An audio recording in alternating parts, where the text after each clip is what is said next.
Buenas tardes, maestra. A nosotros nos tocó participar en este podcast exponiendo bueno, nos tocó el tema sobre el origen de la pedagogía crítica desde América Latina y este equipo o este video está conformado por mi compañera Dulce y mi compañera Diana y yo, su servidora Regina. Y esperamos nos puedan entender. Igual si hay dudas, ahí le preguntan a la maestra. Ok, vamos a empezar con una pequeña introducción y después un contexto histórico de por qué eh, este tema, cuál es su origen, cómo surge y cómo esto se va desarrollando y la importancia de este, ¿no? Eh, Vamos a iniciar con que cuando hablamos de la pedagogía crítica, muchos piensan rápido en Paulo Freire, y sí es importante él, pero eh, la historia no comienza en el aula, sino en un continente marcado por la desigualdad y una lucha social. Eh, la pedagogía crítica latinoamericana nace como respuesta a realidades concretas como la pobreza, la injusticia, la exclusión, a las dictaduras y movimientos populares. Eh, Su contexto histórico comienza en Latinoamérica, obvio, en el continente, cuando este es colonizado por los europeos y trae una nueva manera de vivir, un nuevo estilo de vida y lo intentan establecer en Latinoamérica. Y se vuelve un conflicto aquí porque aunque eran continentes separados, ambos ya tenían una manera de vivir y de formación distinta, y cuando vienen a colonizarnos, eh, pues surge todas estas necesidades y todas estas injusticias que les acabo de mencionar.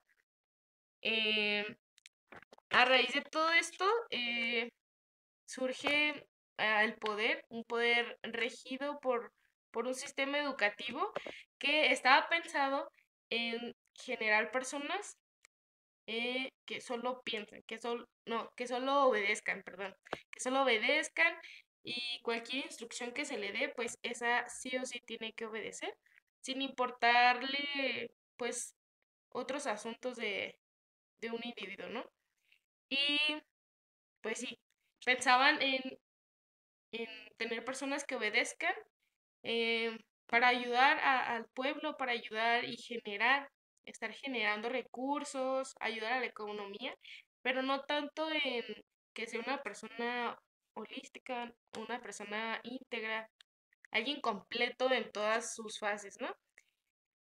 Y a mediados del siglo XX surge este movimiento generado por campesinos, obreros, eh, por comunidades eclesiales y también por algunos estudiantes que exigían un cambio de estructura, lo que llevó a muchos educadores a cuestionarse para qué sirve realmente la educación. Eh,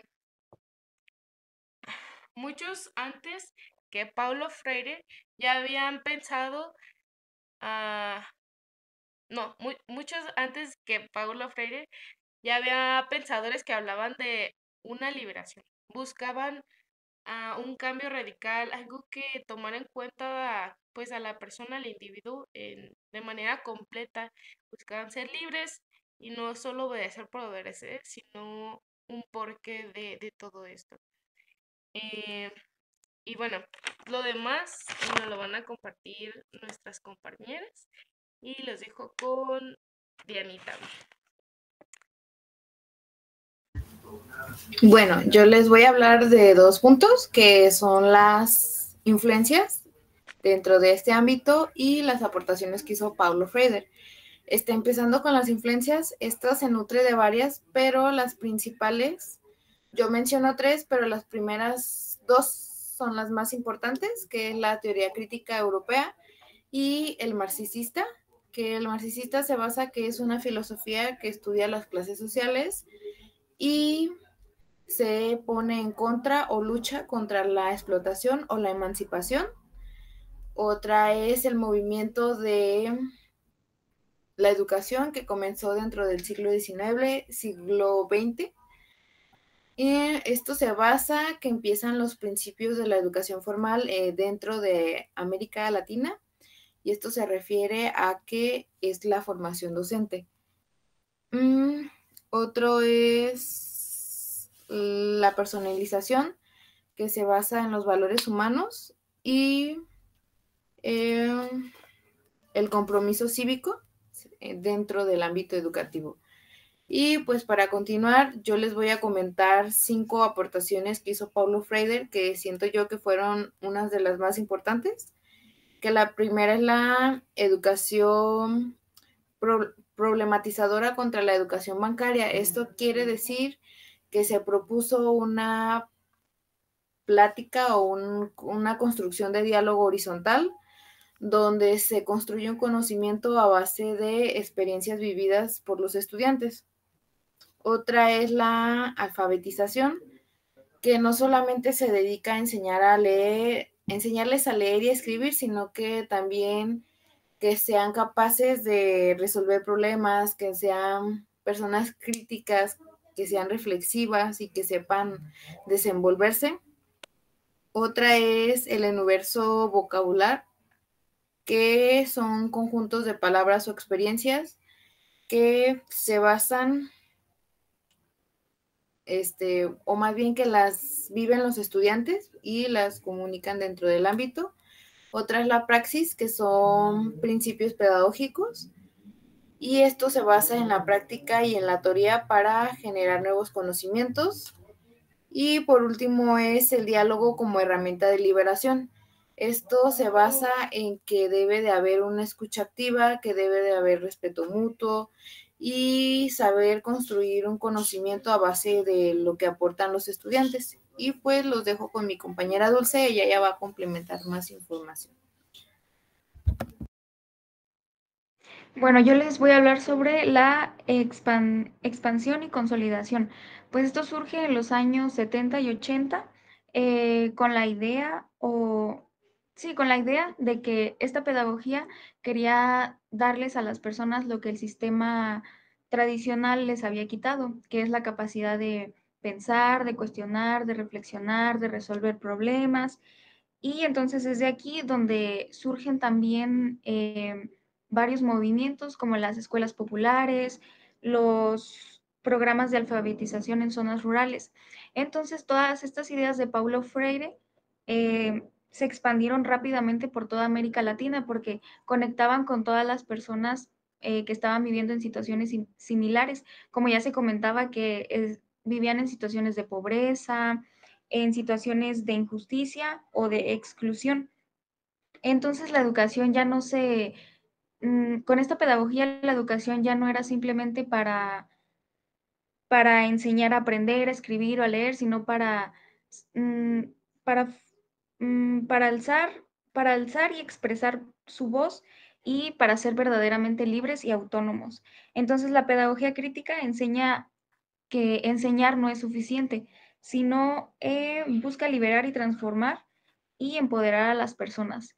Algunos rasgos también de esta pedagogía es que parte de la vida, de la experiencia de cada persona, o sea, que toma en cuenta las experiencias porque ya sea las experiencias en la familia, en la sociedad o en la cultura, forman parte de este conocimiento. También se basa en la praxis, que es la reflexión y actuar para poder participar dentro de la sociedad.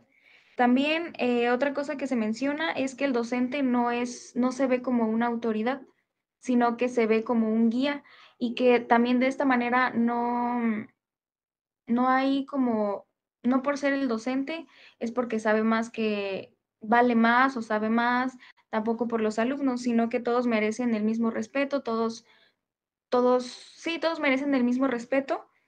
Mm, y el conocimiento se construye de ambos, tanto de los alumnos como del maestro, ya sea de alumno a maestro y de maestro a alumno.